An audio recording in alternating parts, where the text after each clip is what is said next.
Semenjak awal saya punya PC yang proper buat ngedit, main game, sampai nge-YouTube, itu saya punya satu keinginan yang sedari dulu belum kecapaian, yaitu punya cooler dari Thermarike dengan seri Peerless Assassin ini. Saya ingat banget, dulu tuh belum ada versi digital-digitalan, tapi sekarang Peerless Assassin ada yang versi digital, kayak yang saya pegang di sini. Versinya cukup bervariatif sih sob, ada warna hitam, ada warna putih, yang hitam ARGB, putih ARGB, dan ya itu semua cuman beda di fan ARGB-nya aja. Untuk sisanya sama. Yuk kita intip dulu deh di paket pembeliannya kita dapat apa aja. Pertama udah pasti kita dapat manual book. Kedua ada box yang isinya per bracketan yang tentunya sudah lengkap, masuk ke semua platform mainstream. Gak lupa khas Thermarike, Therma pastanya. Di sini dapat yang versi TF7. Lanjut, ada fan-nya. Di sini pakai versi hitam ARGB ya sob. Jadi tentunya ada kabel yang bakal lumayan banyak. Untuk build quality fan-nya sendiri udah bagus punya ya. Nggak kerasa ringkih sama sekali. Ya wajar aja sih karena harganya udah menengah. Lalu yang jadi hidangan utamanya nih, yaitu heatsinknya sendiri. Yang punya ukuran cukup jumbo ya ini. Tentu aja build quality-nya solid banget dan cukup berat juga sob. Kalau saya timbang beserta fan-nya juga, fan ini ada di sekitar 1,1 kiloan. FYI, heatsink dari Peerless Assassin ini lebih mirip ke yang versi SE ya, walaupun semua versi Peerless itu sama-sama punya 6 heat pipe dengan alas Cooper murni. Tapi kalau ngelihat secara dimensi, justru panjang, tinggi, dan lebar si Peerless Assassin Digital ini malah mirip dengan yang versi Peerless Assassin SE, bukan versi Peerless yang biasa. Buat teman-teman yang belum tahu, versi SE pada Thermarike itu biasanya merujuk kepada versi yang hemat atau lebih murahnya atau ekonomis kali ya, daripada versi yang polos atau yang biasa. Di bagian atas heatsinknya ini ada layar yang cukup gede sih, bahkan sampai nutupin keseluruhan heatsink bagian atasnya ya. Saya cari-cari soal info layarnya ini berapa inch gitu, nggak ketemu sih sob. Jadi saya nggak tahu ini ukurannya berapa. Tapi yang pasti layar digital di sini nggak bisa di custom ya, alias hanya menampilkan digital monitoring saja. Sistemnya itu nempel pakai magnet ke bagian heatsinknya ini. Total ada 4 buah magnet. Dan gak lupa, satu kabel USB yang harus kalian colok. Tinggi cooler ini ada di sekitar 162 mm kalau fan-nya itu sejajar dengan layar digitalnya. Jadi pastiin casing kalian muat untuk dipakein cooler ini.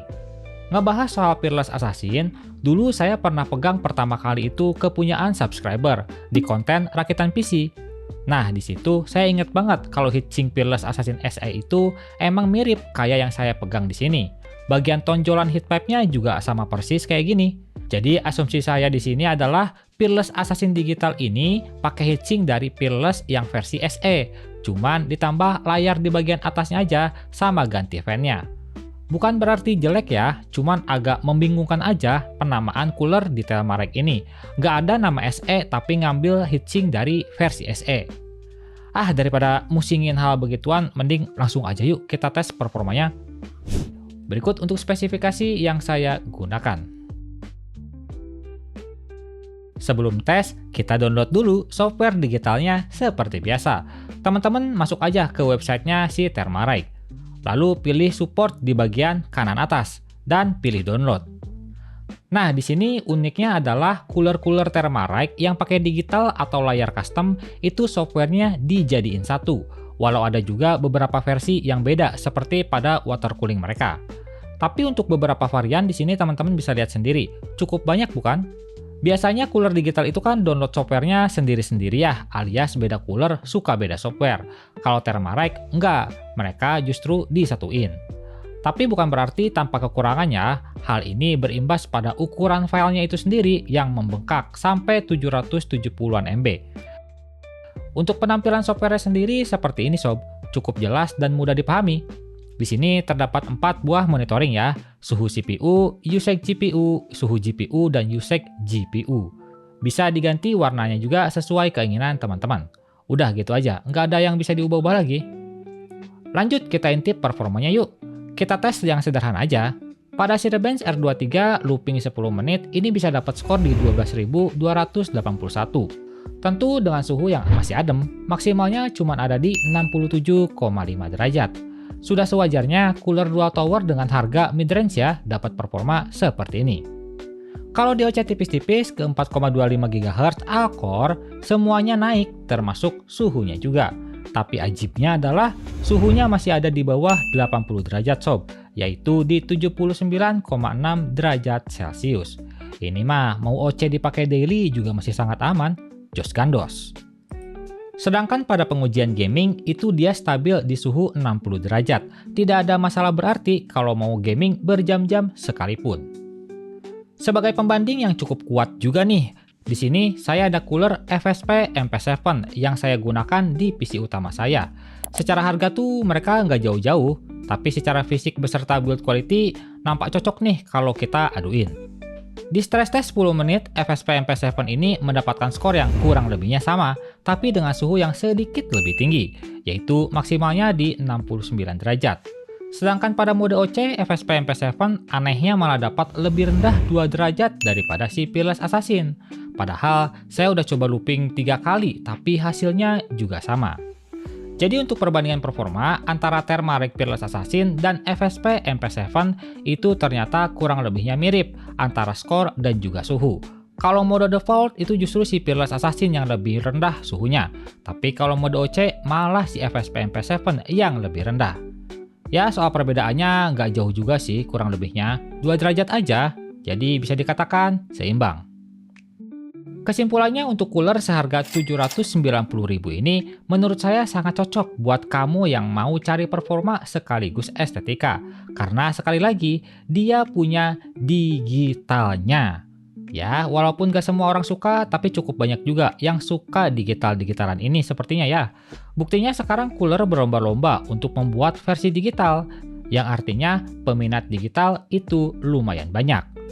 Oh ya, buat yang nanya cooler ini mentok sama RAM atau enggak, jawabannya adalah mentok ya kalau RAM kamu itu RGB atau yang heatsinknya tinggi, alias bukan yang low profile. Di sini saya pakai RAM dari Adata D35 yang ada RGB-nya, bisa dilihat sendiri ngepas banget, gak bikin naik fan-nya sih sampai melebihi si digitalnya.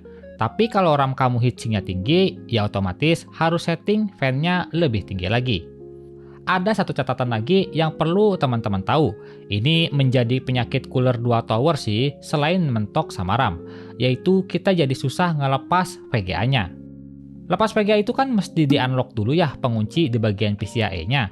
Nah, buat ngejangkau penguncinya itu luar biasa sempit, jari kita nggak akan muat.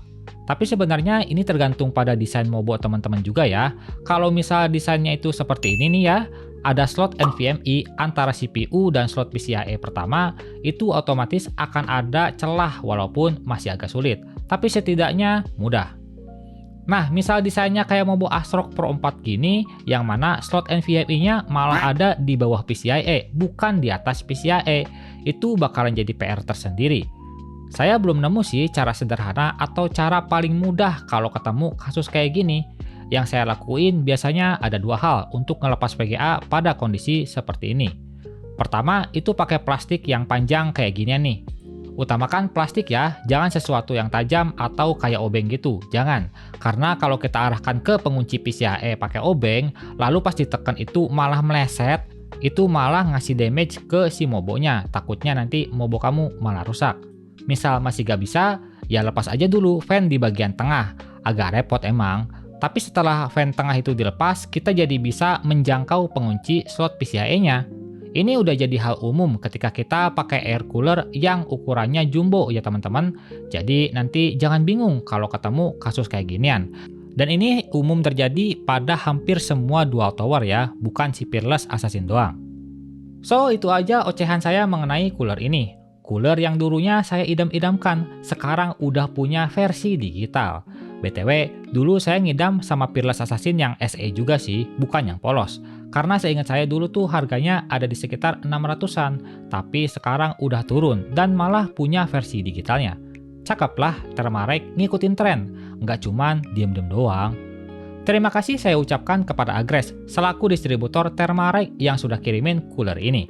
Like video ini kalau kalian suka, nggak usah di like juga gak apa-apa, tapi minimal tinggalkan jejak kalian tentang cooler jumbo satu ini.